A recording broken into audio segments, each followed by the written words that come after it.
بسم الله الرحمن الرحيم إن الحمد لله والصلاة والسلام على رسول الله. To proceed, Ikhwan, Akhawat, brothers and sisters, respected elders, respected ulama, I greet you with the warmest Islamic greetings of peace. Assalamu alaikum wa rahmatullahi wa barakatuh. Alhamdulillah, we are here again. Yesterday we spoke about the status quo, how Islam actually influenced the positive aspects of the current status quo in the 21st century, namely Western civilization or secular liberalism. And we spoke about how Islam can change the status quo.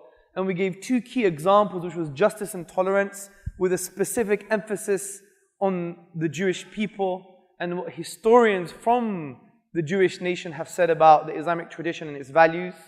And we also spoke about economy, and we talked about the macroeconomic principles of Islam, how if instilled in a social political environment will actually solve global poverty.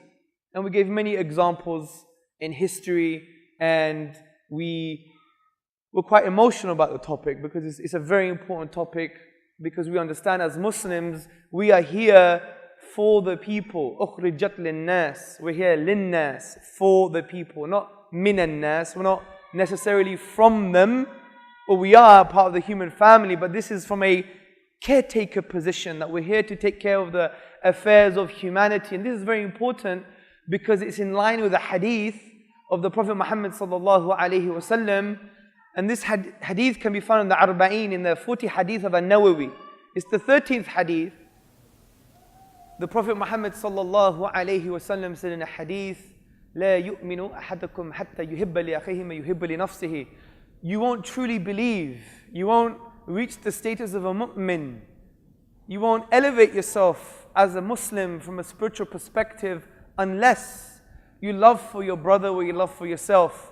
Now this akhihi, this brotherhood, is actually not Islamic brotherhood. It's human brotherhood. And we know this from the explanation of An-Nawawi. He said this is insaniya, this is humanity. And we have other traditions from Musnad, in the Musnad of Ahmad, when he spoke about traditions concerning loving for people what you love for yourself. And we have one of the students of Ibn Taymiyyah, I believe his name was Imam Rajab al-Hanbali. He collected this, or he developed this book called the Compendium, and there is a whole chapter on this hadith, and he discusses it means human beings. So really think about this from a self-image psychological perspective. The Prophet ﷺ is saying that you won't truly believe, and this is what we wish. We want to truly believe. We don't just want to be a Muslim, we want to be a mu'min and then reach the other levels, right? We all want to go close to Allah Azza wa Jal. This is our primary goal, because we want to love Him and we want to enter paradise, the eternal bliss. So if this is the case, then the Prophet ﷺ is giving you criteria in order to reach that status, which is loving for others what you love for yourself. So if I ask you the question, what do you love the most? I know you're going to say Allah, Muhammad ﷺ. This is part of our aqidah, part of our creedal framework, because we know that the Prophet ﷺ told us that we must love him more than our own parents. And I've been thinking about this as a side topic, and I've been thinking, what are the rational reasons, what's the hikmah behind loving the Prophet ﷺ more than your own mother? Now obviously we see a lot of hikmah, because it takes you to paradise, prevents you from eternal hellfire, it gives you good in this life and the hereafter. Muhammad ﷺ knows what's better for you than your mother does, because he had wahi, he had revelation from Allah Azza wa Jal. So there's all these reasons, but I wanted to think about it from a philosophical perspective. I like thinking quite a bit, alright? Interestingly, we only know our mother is our mother on very weak evidence. If I were to ask you, how do you know your mother is your mother? Give me dalil, burhan, the conclusive proof. What would you say to me? What would you say to me if I said to you, okay, she's your mother, prove it. Prove it, brother. Mummy G, Amma, whatever you guys call in your languages, okay? You'll be saying, well, DNA. No, but that's not true, because do you have a DNA certificate at home and saying, Mom, I know you're my mother because of the certificate? You're going to get a good slap, right? So it's nothing to do with that. Your current belief that she's your mother is based on testimony. Testimony. Authentic, validated testimony of your father, you trust him, of your mother, you trust her, and of the doctor, and someone signed something which is a written testimony. So you have 4 chains of narration in a way. 4 chains of a narration. That's it. To prove that your mother is your mother. Now it doesn't mean you have to doubt your mother, ikhwan, okay? But for the Prophet ﷺ, we have thousands and thousands and thousands of chains of narration that are authentic. If you look into the science of ilm al-hadith and ilm al-rijal, the science of the people and the biographies, we have biographical data for 10,000 Sahaba. This is a phenomenon. So we have thousands of testimonies saying that he is the Prophet ﷺ.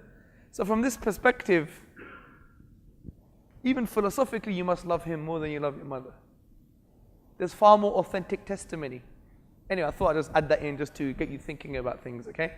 So, we discussed that we have to be here for humanity, and this is a self-image thing. If I want to be a mu'min, then I have to give the thing I love the most, which is Allah Azza wa Jal, the Prophet Sallallahu Alaihi Wasallam, to everybody else.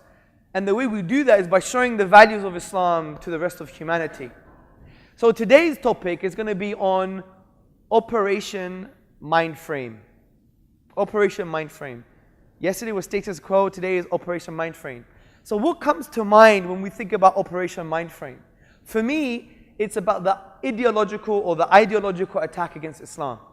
Because it is without a doubt, the sociologist, Professor Tariq Modood, he makes a really good point in a book that was speaking about religion and secularism. He's an academic. And he basically said there is an anti-Muslim wind blowing across Europe. An anti-Muslim wind blowing across Europe. And this negativity is not necessarily on an individual level, although it can permeate through the individual level, okay? Because people become racist or they become prejudiced, right? But significantly, it starts from an ideological level. What do we mean by ideology? We mean about a set of thought and ideas, a particular framework that makes you see the world in a particular manner. Like a worldview. Think of it as glasses. Say you're wearing glasses and you see green, and everything you see is green. If someone is wearing yellow tinted glasses, they're going to be seeing yellow. So this is like kind of the worldview, the lenses in which you see the whole world, your ideological framework, which shapes your morals, shapes your politics, it shapes your behavior, it shapes everything. And why is there this ideological attack? Because we have to understand, when it comes from an ideological perspective, the current status quo, as we discussed yesterday, was what? Secular liberalism in a very loose manner. And secular liberalism, like any ideology, wants to defend itself. That's a natural thing to do. You want to defend the ideas you think are to be true. You want to defend your metaphysics, your philosophy that you think is haqq, that you think is true. And in this defense, there's going to be an inevitable clash of ideas. Or as the various historians and academics wrote about the clash of civilizations. Now, I don't necessarily agree with their perspective, but there is this ideological attack on any ideology. It doesn't have to be Islam, it's also communism. That's why there was the ideological attack against communism. Ideologies want to defend themselves, and they're going to create institutions within particular organizations or even within a state, whether it's the education system or whether it's any other system that's going to be manifesting its ideas from an academic level all the way down to the individual level. Let me give you an example. Take the theory of evolution. Now, I'm not going to say what's right about it, what's wrong about it. That's a different discussion. But just take the theory of evolution. Without a doubt, it supports a secular, atheistic narrative. It supports a narrative that faith is based on blind faith, no reasons, no rationality, no common sense, no thinking. And therefore it supports the philosophical basis of secularism, which is divorce God away from social affairs. Evolution is a miracle, the way they've taught it in the West. It started from academia, and 7-year-olds understand the concept. It's filtered throughout every single human being in the Western educational system. So this is, again, an example on how secular institutions would support ideas via the institutions and allow them to permeate throughout society. Do you see? And there's no alternative. Now to say there is an alternative in England or America, you are seen as a young earth creationist. You are seen as someone backward, as someone who doesn't have any ideas, who someone can't explore, someone who is irrational, someone who is really religious and has no idea about the intricacies or the interconnecting principles of nature. So do you see how ideologies work? You see this all the time, even with the concept of freedom of speech. This is an ideological tool because Muslims don't disagree with freedom of speech. I mean, to claim such a thing, stop talking. Yeah? But we say that freedom of speech doesn't really exist in its absolute form. Because freedom of speech is always negated by some other principles. For example, in the West, you have things like libel laws. You have product defamation laws. You have hate speech laws. So you have restrictions to speech. Even in Islam, Allah Azza wa Jalla says you can't swear. Allah doesn't like, He says in the Quran, Allah doesn't like profanity and the utterance of evil speech in society. So there are restrictions even within the Sharia. So the point is, Muslims are a little bit more profound and practical. We say, look, instead of talking about freedom of speech, let's create a more coherent definition. Because the most coherent definition is what? That you can express yourself in the context of law and values. Because the society is not necessarily going to say things that's against its own values. So you're going to express yourself in the context of law and values. So the discussion should be not, do we believe in freedom of speech? But the discussion should be, what law and what values? But that never happens. Why does that never happen? Because they have an ideological perspective. Freedom of speech is there because they want to insult. I have every right to draw cartoons about the Prophet Muhammad sallallahu alaihi wasallam and even Isa alayhi salam. I have every right to swear at your religion. I have every right to belittle and mock, because you have to understand this and empathize, because I agree on how it emerged. Because remember what we discussed yesterday? We said that the Catholic Church used to use the coercive arm of the state to prevent any type of thinking, to prevent any type of ideology, ideas, concepts that was incongruous against with the Catholic tradition and its ideas. So we had Martin Luther in the Reformation, pegging on a church door in Wittenberg, his thesis attacking the Catholic Church. And after a few more social and historical milestones, you had the religious wars. And then you had the post-Enlightenment movement that really wanted to move away from religion so you could start discussing things without fear. We agree with this. Intellectual discussion, discourse is fine. But ideologically, from a secular liberal perspective, you think about it, generally speaking, they still want the right to really belittle religion in a non-nuanced way, in a very shallow way, so they could keep the secular ideological narrative that religion, keep it at home.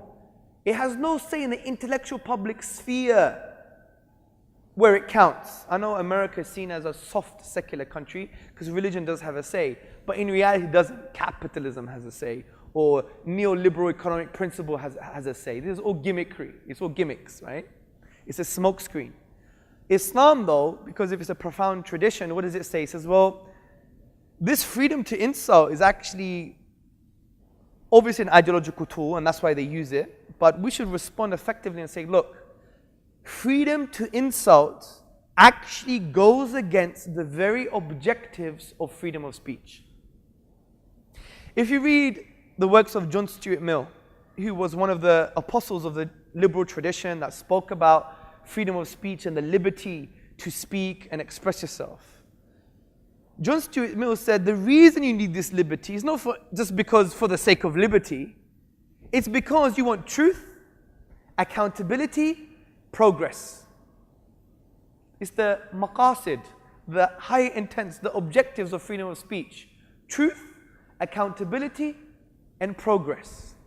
And they said you need free expression to achieve these. We agree. But to insult, do you achieve these objectives? That's the question. If I spoke to this brother and I wanted to teach him, for example, quantum physics, and I start saying, you know your mother, and start saying bad things, saying to him, you smell, and being even worse, I mean, you can imagine what I could say. Is this insult conducive to my objective of teaching him quantum physics? No. Imagine Stephen Hawking, the renowned physicist. He had a PowerPoint presentation, and he started being very rude to the Qatari culture or to the Islamic culture, and then he taught you quantum physics. I mean, would you take him seriously? I mean, would it be an effective way of delivering his message? No. So this freedom of insult goes against progress, learning. What about the other one? Accountability. Imagine we had George Bush, okay? George Bush, also known as Shaitan. We had George Bush here, for example, and I want to account him for his atrocities against the Muslims and the non-Muslims in Iraq. Christians died, many people died, innocent human beings died. 1.2 million according to some statistics. If I were to account him and I start by saying,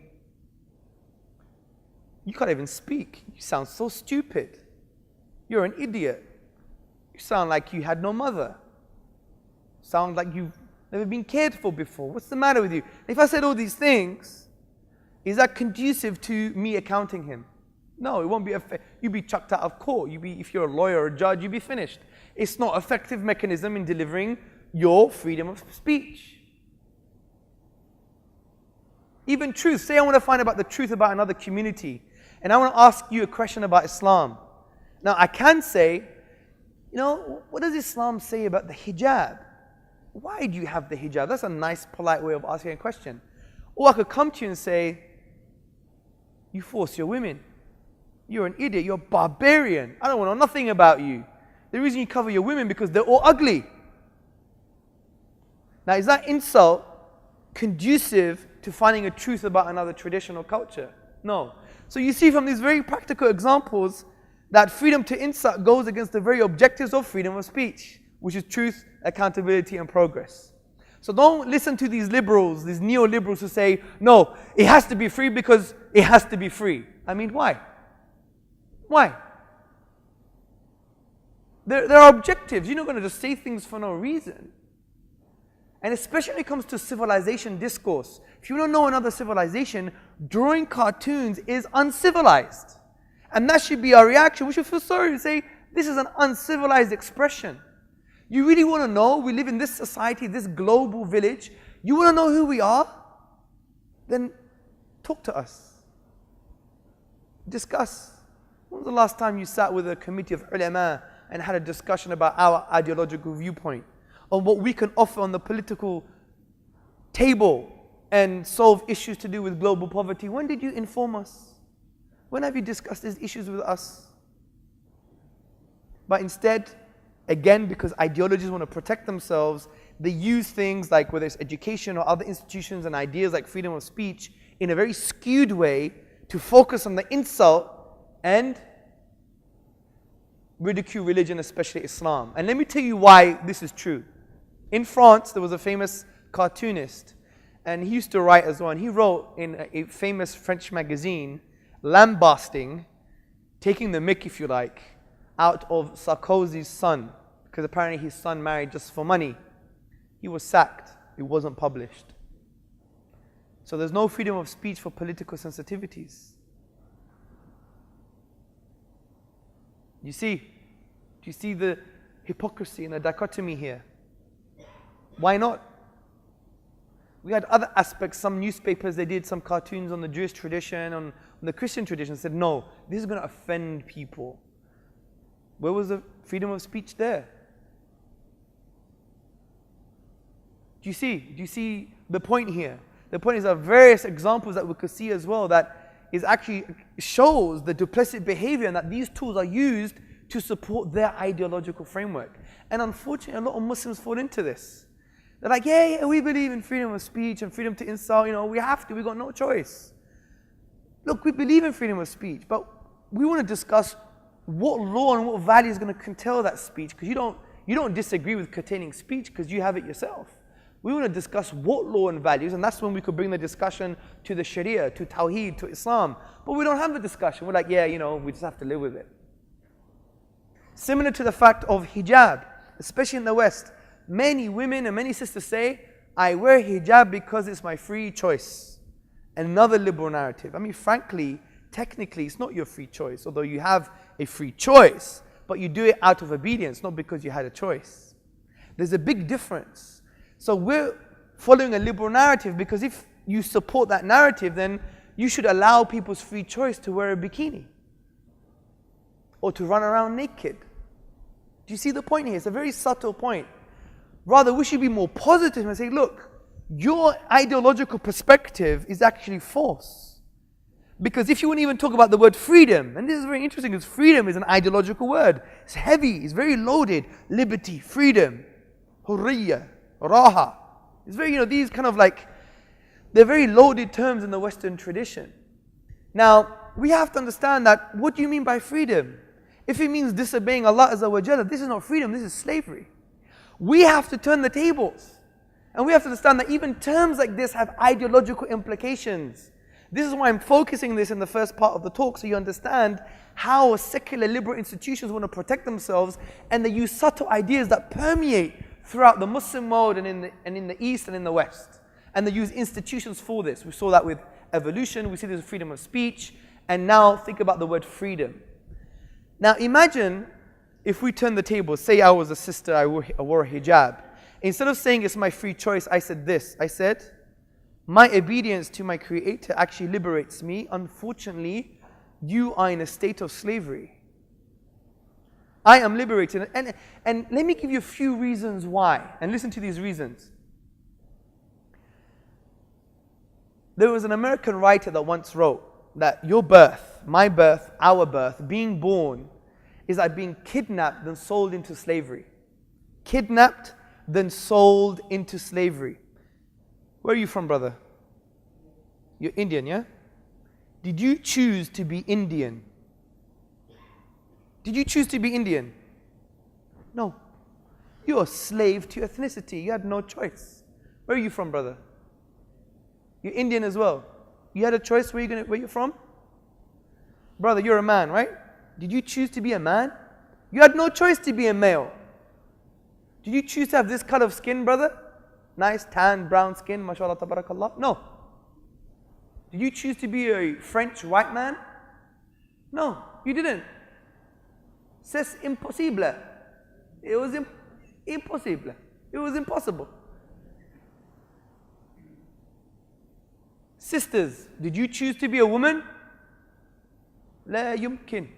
It was impossible for me to change. Do you see the point here? Did you choose to be Qatari?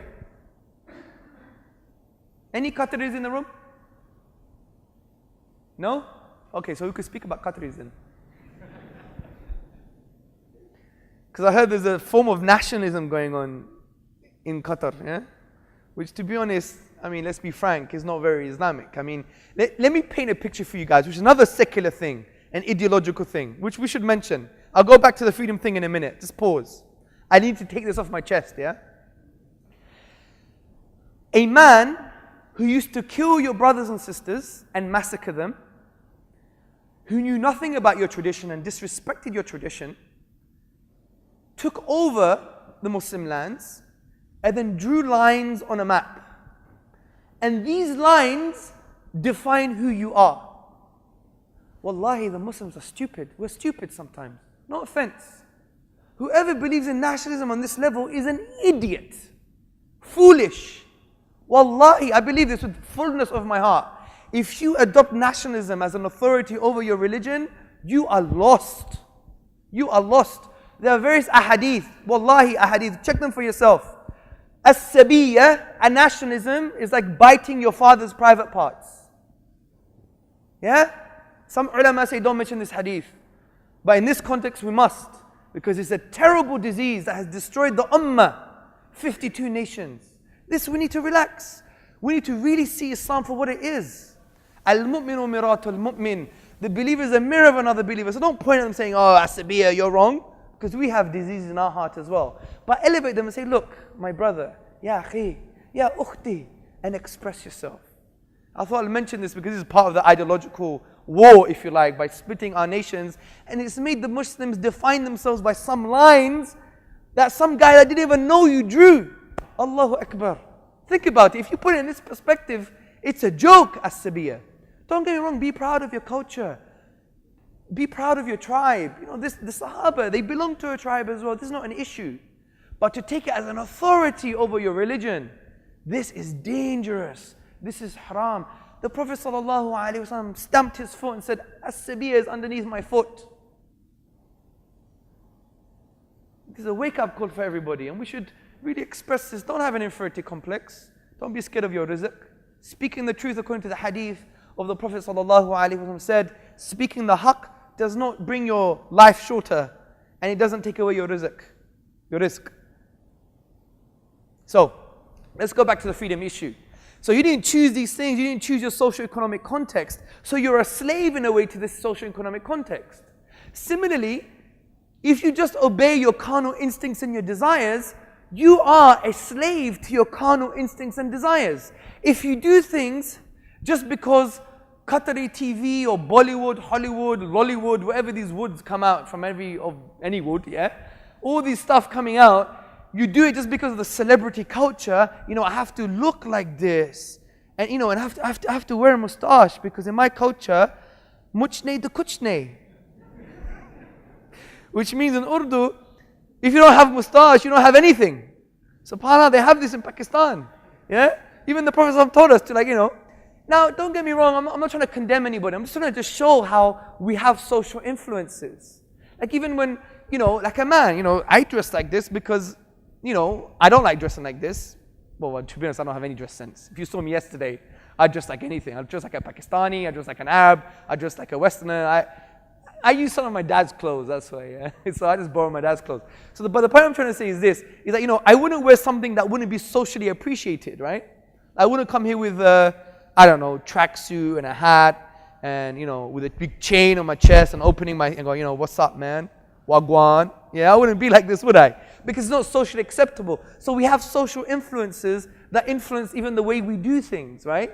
This is what you call a social construct or the development of a social norm that affects our disposition and who we are, whether it comes to clothing, when it comes to ideas, because human beings have a need for certainty. And when they're not certain about something, they look for society as that certainty, so we emulate society. So we're a slave to social pressure. We're a slave to our context. We're a slave to our desires. This is why the Muslimah is free. She's truly liberated when she wears the hijab. How dare they say our sisters are not free? Wallahi, our sisters are far more liberated than anybody else. Why? She doesn't do it for social pressure. She doesn't do it for her ego. She doesn't do it because other people tell her. She doesn't do it because of her context. She does it for Allah Azza wa Jal, which transcends all of these things. And that gives her true freedom. Interestingly, the word ruh has the same etymological root as raha, which is like a liberty in Arabic. Freedom. So the ruh is always looking for freedom. And the way it does that is how? By worshipping Allah Azza wa Jal. The 14th century theologian and scholar, Ibn Qayyim, what did he say? He said true liberty lies in ubudiyah, in servanthood, enslavement to Allah Azza wa Jal. Because Allah knows you better than you know yourself. Allah knows Hamza better than Hamza knows Hamza. So when you're in a state of servanthood with Allah, you're truly free. And if you're not enslaved to Allah Azza wa Jal, you are the slave. Imagine if we turn the tables like that. But no, we say, I wear hijab because of my free choice. It's all about the narrative. It's all about what kind of lenses are you using to see the world. Imagine we had our amazing sisters going on TV or radio, writing articles and saying, I'm more free than you. Because I'm not doing it for the enslavement of my ego or the enslavement because the celebrity social culture. L'Oreal, because I'm worth it, yeah? All that rubbish, yeah? I'm not doing it for these things. I'm doing it for the one that created all of these things, which frees me from the shackles of the dunya. Beat that narrative. You can't. It's a very, wallahi, I was in Norway, and I spoke to this 19-year-old, very clever guy, and I spoke to him about the concept of freedom, because in Norway and in Western culture, freedom's a big thing, and I turned the tables. And he was really worried. He thought he wasn't free anymore. I said, well, the only way to do that now, to become free, is worship God. That's true freedom from that perspective. He became Muslim because he really saw that everything I've done, because of my ego, it's limited. It's because of social pressure, it's limited. It's because of my context, I had no choice in this. But when I enslave myself to the divine reality, to Allah, it frees me from the dunya and I'm truly liberated. Does this make sense, ikhwan and akhawat, brothers and sisters? It's a very profound concept. So, we see how ideologies want to protect themselves. And that's why there's Operation Mindframe. That this ideology now would use educational systems, the institutions, media, whatever the case may be, to support its narrative. And unfortunately, it's come to the case where now they're going to be, well, they are condemning Islam, its political, ideological manifestation, like Islamic law or Sharia law. The Sharia, belittling the Sharia. You see this all the time. There's even groups, Muslim, so-called Muslim groups, that are anti-Sharia. Liberal Muslim Forum, British Muslims for Secular Democracy or something. You have all these type of people coming out that are supporting that Sharia is backward. And this is an ideological move, because secularism doesn't want Sharia, because it's anti-secular from that perspective. Because they don't want Allah to be the one who is legislating and is an authority for us, right? And this is very interesting. And the way they've developed a narrative is by saying Sharia is backward, it's barbaric, you cut the hand of the thief, you barbarian, you stone the adulterer, you vicious animal. The Sharia is just the hudud. They don't think about everything else on, muamalat, or social transactions, or zakah, or dealing with poverty, or knowing your neighbor, taking care of your neighbor, spirituality, everything else in the Sharia, they ignore. Sharia is just these handful of punishments. And they've made a caricature. Wallahi, brothers and sisters, listen to this. In the West, they've made a cartoon of the Sharia because of this ideological perspective, ideological attack. On Sky News, for example, does anyone know what Sky News is? Sky News. Or even on Fox News or CNN. They would paint the Sharia in the following way. There is a big man with a thobe, black thobe, okay? And his beard is up to his chin. And he's standing outside the supermarket. And there is a poor boy. He runs into the supermarket to steal a cookie because he's hungry. He can't afford any food. There is a niqabi sister seeing just from one eye. And what happens? They find out that he steals the cookie and the boy is running because he's hungry and he's running out of the supermarket. The brother, he trips him up with his beard. Allahu Akbar. He falls on the floor, the boy. The sister, from her veil and her niqab, she pulls out a sword. She gets the boy's hand and goes, Allahu Akbar, and cuts it off. This is the cartoon that's been played throughout the West on Sharia. Wallahi, I'm telling you, it's a caricature. They've caricatured a deep, nuanced, legal philosophy coming from the Quran and the Sunnah. All because of this ideological perspective. And this is why as Muslims we need to turn the tables and say, look,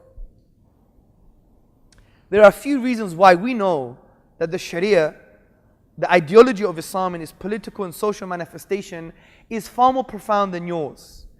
There are a few reasons. The first reason is on a metaphysical perspective, meaning that our basis, our aqidah, our intellectual foundations are true. Secularism and secular liberalism arose as a result of a compromise. It wasn't based on haqq or an ideal or something philosophical. It was like, we're killing each other in Europe, there's religious wars, so what we have to do is try and get along and be individualistic. And you keep your religion here, and then we start thinking about other things. It was a compromise. So it's based on weak foundations. Even professors of political theory, They discuss this and say it came from weak foundations. There's one professor from Queensland in Australia. He says, if secular liberalism came from such a shallow, limited perspective and a limited historical exercise, then how could we say it applies for everybody? It was a European product, because the Catholic Church would stamp down on any other type of thinking. Do you see? It came from a shallow premise. So why do we now assume, therefore it's going to work for the rest of the world? Which is not true, because we've seen this with minority rights, and we've seen this with other religions coming into other Western countries, and this being type of clash with liberalism, and they have to redevelop the ideological framework and the ideas about how to bring minorities into the question. But that's a different long technical discussion. But the point I want to say here is that secularism came from a shallow basis, but Islam hasn't got a shallow basis. We can prove our basis. And therefore, whatever comes from haqq is haqq. Whatever comes from truth is truth. If the roots are strong, the fruits are going to be nice. If it comes from Allah, then it's going to be true. So what we need to do is really re-emphasize on our aqeedah, the usul of the deen, the foundations of the deen. We know our Prophet Muhammad sallallahu alaihi wasallam is truly a prophet. This is something I'm going to discuss in the later lectures, but it's something for you to think about. If we could prove the Prophet sallallahu alaihi wasallam is a prophet, we could prove the Quran to be a miracle, an intellectual challenge to the whole of mankind. وَإِن كُنْتُمْ فِي رَيْبٍ مِمَّا نَزَلْنَا عَلَىٰ عَبْدِنَا فَأْتُوا بِسُورَةٍ مِّن مِثْلِهِ وَادْعُوا شُهَدَاءَكُم مِّن دُونِ اللَّهِ إِن كُنتُمْ صَادِقِينَ. And if you're in doubt about this book, if you're in doubt, intellectual challenge that we have sent to our servant, then bring one chapter like it, and bring your supporters and witnesses besides Allah if you're truthful in your claim. This is an intellectual challenge to mankind. We know that Allah Azza wa Jalla exists. The universe began. It requires an eternal cause, an uncreated cause, with certain attributes that are in line with the Islamic conception of the divine. So these are things that we could prove, and that's the case. If Allah exists, the Quran is from Allah, Tawheed is true, the Prophet ﷺ is true, therefore whatever emanates from this truth is true. This is known even in Western philosophy. It's called epistemic foundationalism. Epistemic foundationalism is a big word for something very simple. It's basically saying you start with known truths that form your basis and you build upon them. That's it. So we could show metaphysically that Sharia law is better than yours, and we don't even have to discuss the law because we know where it came from. A transcendent source. That's the first point. The second point that we could do is really articulate our philosophy for politics and the Sharia, and really demystify Sharia law. Because at the moment they think cutting hand of the thief, khalas, you guys are barbaric, it's jungle justice, you found some guy, he couldn't afford some food, your hands off. It doesn't work this way. We have a very detailed, amazing social model. For instance, in our social model, the first basis, the first line, if you like, is that we have cohesive values. In a liberal, secular society, if you read the works of Professor Will Kimlicka, Professor Charles Taylor and others, you see that they say in a liberal society you can't have, and listen very carefully, you can't have a conception of the good life. You can't promote good values because they assume that human beings are going to have a marketplace of discussion to say what values they should follow. It cannot be promoted. And the issue in a secular liberal society, if you have capitalism, then individualistic and excessively greedy and excessively atomistic values are going to be more apparent. And competition is going to be more apparent rather than other values, because you have the big rich capitalists really feeding you what kind of values you should have. So the government doesn't say what the conception of the good life is. But in Islam we say, no, we have these cohesive values: justice, mercy, rahmah, tolerance. And then the other line of the social model is that we promote these values. Unlike a liberal tradition that gives a vacuum, it's a moral vacuum. In political theory, study it. Liberalism and secularism gives you that moral vacuum. But from the Islamic perspective, we're more brave from a government and institutional perspective that we promote these values. Rahmah, compassion. When was the last time you heard Obama or David Cameron or the Western leaders really focus on rahmah, focus on justice, focus on cohesion? Rather, what they always talk about on an ideological level, they may speak about these things, but not ideologically. Ideologically, they speak about freedom, the pursuit of happiness, liberty, That's the whole campaign was based upon that. Economy. But Islam has a different perspective. It says, no, we're going to not only have cohesive values, but promote them. So that's the second level. The third level is, we have mechanisms in society to prevent wrong. In a liberal, secular, ideological perspective, because it's really a free market, not only economically, but also socially, you could almost do what you want. Regardless of the implication, we can say, as long as I'm not hurting anyone. Very shallow philosophy. Wallahi, you know when they say this, they think they're intelligent. Well, if I'm not hurting anybody, how do you know the impact of your action? How do you know? I mean, the pugnacious, arrogant attitude, you're going to say to me that this action you're doing is not going to affect anybody? How on earth do you know? We need to be brave like this as Muslims. So we have mechanisms to prevent wrong. For instance, with regards to economy, we know in Islam, everyone, the state authority must provide food, shelter and clothing. This is not the case for Western states, by the way. You have many homeless people, especially if they're conservative driven. So food, shelter and clothing. So it means no one's going to steal because of food. Also, what we have to understand that we forbid subliminal advertising, which was only forbidden in Western countries, but to be honest, it still happens anyway, but they probably changed the name for it.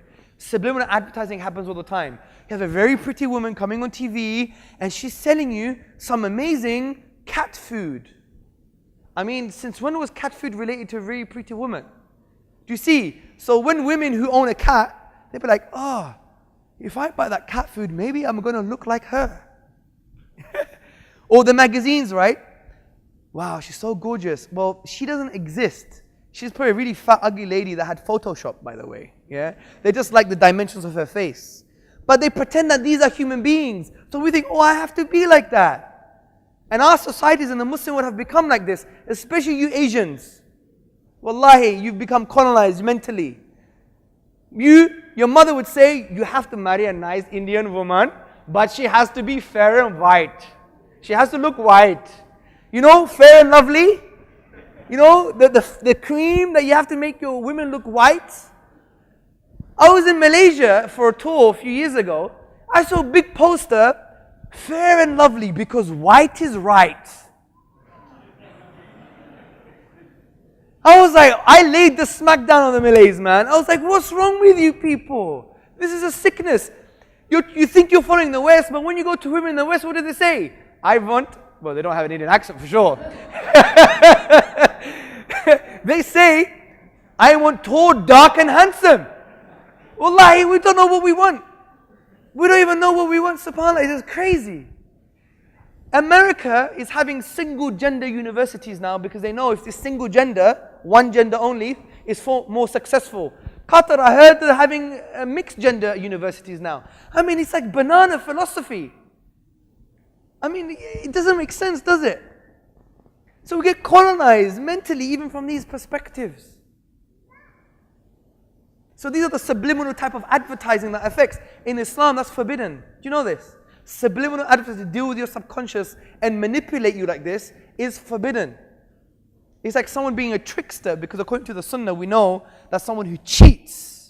So this is part of the maqasid of Islam. They may not be direct dalil, but when we take all of the Islam together, we see that it's forcing you to a certain perspective.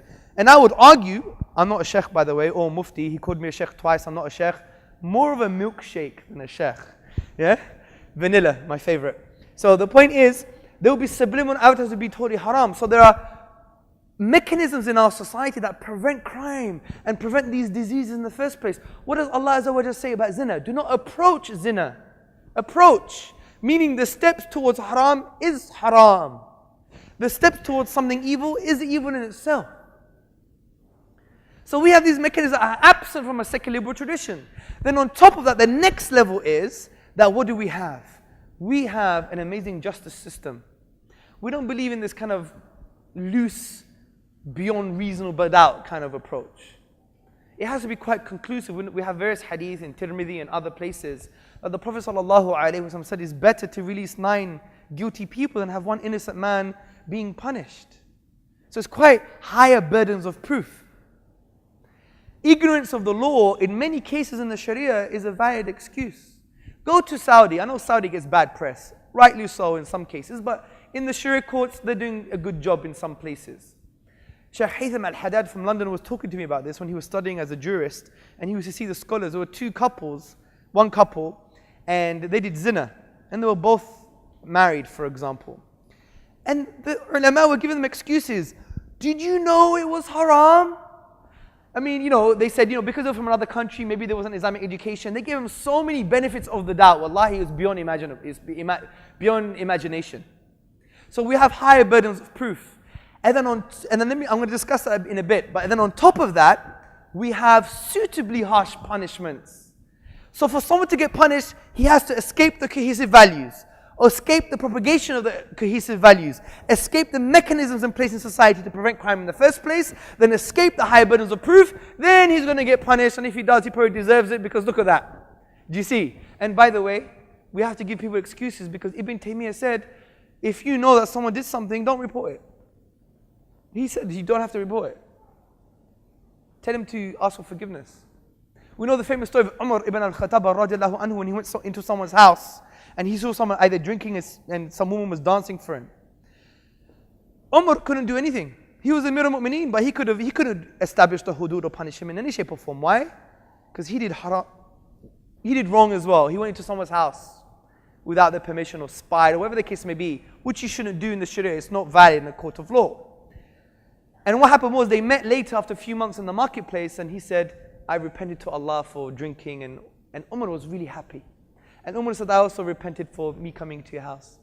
And that's it. So repentance is key. It's most important than anything. And therefore, because it's high burdens of proof, it actually shows it's a philosophy of deterrency rather than we want everyone's hand off. We don't want people to be stoned. The Prophet ﷺ didn't want, he moved away when the woman came to him. He said, go away, go away. And then he said, suckle your baby, feed your baby, and after 2 years come to me. Some ulama say, even if she didn't come, he would have ignored it. So it's a deterrent effect. And let me give you an example on how this works. Let's take zina as an example. You need 4 just witnesses, pious witnesses. What does this mean? It means that they must pray, they must be good character, they must have not lied before. I mean, have you lied before, brother? We've done some lying before, right? So we couldn't even be witnesses, really. Yeah. So you have 4 just witnesses, right? 4 pious witnesses. The account of what they saw has to be almost identical. If there's any discrepancy, it's thrown away. And they get a lashing, by the way. They get punished. Also, what they saw, it can't be in someone's house. Because you can't spy. You're not a pious witness anymore. We know the hadith of the Prophet ﷺ, if you look into someone's house, someone has a right to take your eye out. Yeah? Throw a stone at you. And if your eye came out, then khalas, it's your fault. Don't spy, don't look. So it has to be done in public. The act has to be done in public. And the ulama say, the pen goes in the ink. You know what I mean. Yeah? Now let me tell you something, yeah? I was brought up in Hackney. I used to go to Soho, very bad area in London. And wallahi, I have never even seen or heard of people doing it in public before. It's impossible. So it shows that the higher burdens of proof indicate that it's for a deterrent effect, rather than we want people to be punished. But the Western ideological perspective, operation mind frame, wants to teach people there's a barbaric tradition. But if you see it the way that I've just discussed, with all these varying levels, then subhanAllah, it's a profound, unique model that's going to save humanity. And we've just discussed social punishments and crime. We haven't discussed anything else. But I would argue, continuing from this ideological perspective, secular liberalism has actually destroyed humanity and destroyed its nations. Because liberalism, if you think about it, is based on what? We spoke about this yesterday, on individualism. That's the premise. And individualism is the idea that the individual is like an abstracted entity divorced from social attachments. Even feminist philosophers like Professor Marilyn Friedman, she makes an interesting point. She says, look, we can't be individualistic anymore. It's wrong. Ontologically, means in the nature of individualism doesn't make sense. Because human beings learn via social practices. We're social human beings, so it must be a balance. And this relates to the hadith of the Prophet ﷺ, which shows our philosophy on crime and punishment. It's not just based on the individual. We also include social rights. You know the hadith, I believe it's in Bukhari, about the people who preserve the rights of Allah. It's like a boat. There's an upper deck and a lower deck. And the upper deck is giving fresh water to the lower deck, but they stop. Then the lower deck can make a hole in the bottom of the ship. What happens to the ship? It's society. It's like a imagery for society. It sinks because of this individualism. I'm not giving you the da'wah or the Quran or Sunnah anymore, whatever the case may be. This hadith has many lessons for social theory. So we don't have an individualistic model on crime and punishment. It's more social balanced. So we have to understand the lenses where we see these things. And this shows that in an individualistic society, we have so many bad things. Like in England, do you know, there are 167 rapes every day. That's according to Amnesty International UK. 90,000 rapes a year. 90,000 rapes a year. 1 in 7 children are victims of child abuse, according to NSPCC research. Around 14 children every day either hang themselves in their bedroom or commit suicide. I believe Dr. Uthman Latif was here a few months ago, mashallah, may Allah preserve him. And he was stopped by the police on the airport to say, where are you going, what are you doing? You know, he said to them, very profound, he said, you are chasing ghosts. You're chasing phantoms. These are illusions. And he said, do you know in our country, in our own country, 14 children every day hang themselves in their own bedroom? And the policeman, his mouth was open. And you're talking to me? Deal with the real problems, he said. There's an interesting report published by the Children's Society report in 2009. They concluded on page number 4 that all of our social ills is because of individualism. It's very subtle. What's in it for me? I'm alright, Jack. And this is why many people complain about social fragmentation and decay in our society. I mean, there was an old woman who died, someone's next door neighbor, and they didn't know she was dead. They only found out after a few months when it was smelling. So it become very individual. Even when you go to America, you see this kind of rugged individualism. To go to a coffee shop, you have to drive 10 minutes. There are no pavements anymore. And unfortunately, Qatar has become like this. It's the American model. There's no sense of community, no sense of tribe, no sense of communitarianism. I'm driving everywhere. It's terrible. And it's because of individualism, because it's the kind of value that's really instilled in us. And it's very subtle. When you go on the underground tube station in London, you see a notice and it says, please give up the seat for pregnant women or the elderly. You may think, oh, that's quite nice. But the point is, why do they have to tell you? And on some buses it says, this is mandatory by law. Why do they have to tell you? It's because we've become so individualistic. We don't do these things anymore. It's all about me. It's my seat, man. Do you see the point? It's very subtle, and it's affected the Muslims as well, this individualism. But we forget the hadith of the Prophet ﷺ, Al-Mu'minu miratul mu'min. The believer is a mirror of a believer. If you're sad, I should be sad. If you're happy, I should be happy. If you're sinning, it's my sin. I need to elevate you. But what happens now? You see a brother, you find out, let's talk about the sisters, let's pick on them. You see a sister, she took a hijab off. Other sisters will be like, astaghfirullah, look at her. Yeah, point at her, feel great about myself. It's like Festinger's social comparison theory in psychology. Compare yourself with others to make yourself feel great. But as a Muslim or as a Muslim, what should we do? We should consider that we have taken our hijab off. And be really concerned. And be very worried. Because al-mu'minu miratul mu'min, we're believers. There's another hadith, al-muslimu miratul muslim, but it has a weak chain. But the point is, the concept is still there that we are mirrors of each other. We are one body. So if someone's sinning, you're sinning. So elevate him, help him. And this is why when we give nasiha to people, some are like, Ya akhi, that's haram. Ya astaghfirullah, shirk, bid'ah. Yeah, we say everything to them, yeah? I've seen this. But if we had the philosophy of every time I speak to a brother or sister, I'm speaking to them like it's my own mother. If you did that, your nasiha will be fantastic. And if your nasiha was for the sake of Allah, not your ego, it will be even better.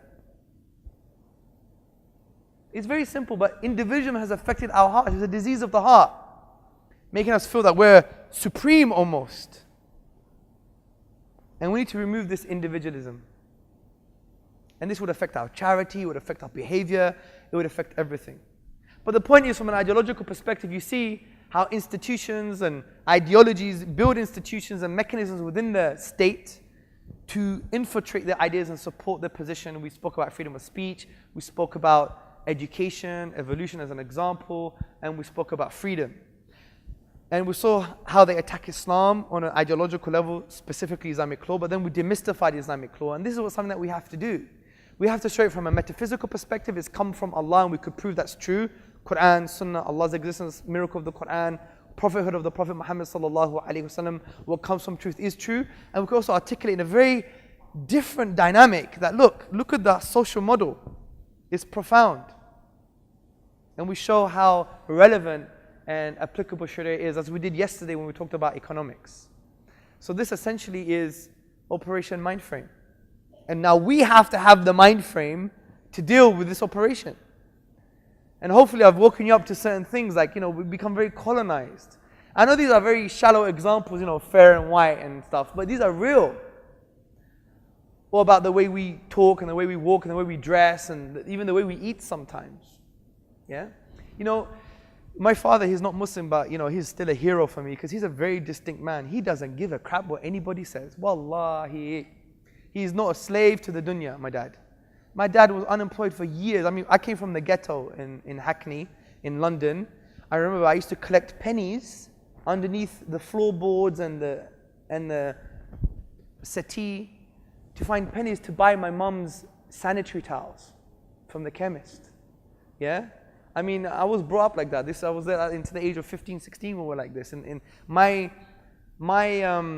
block of flats was in a ditch. It was called the Downs Estates. My mum was scratched up and hit. My gran was beaten up. They made her to defecate herself. It was rough. So in the 80s in Hackney, it wasn't easy. You guys think, some places in Qatar is scary. You come to my area, man.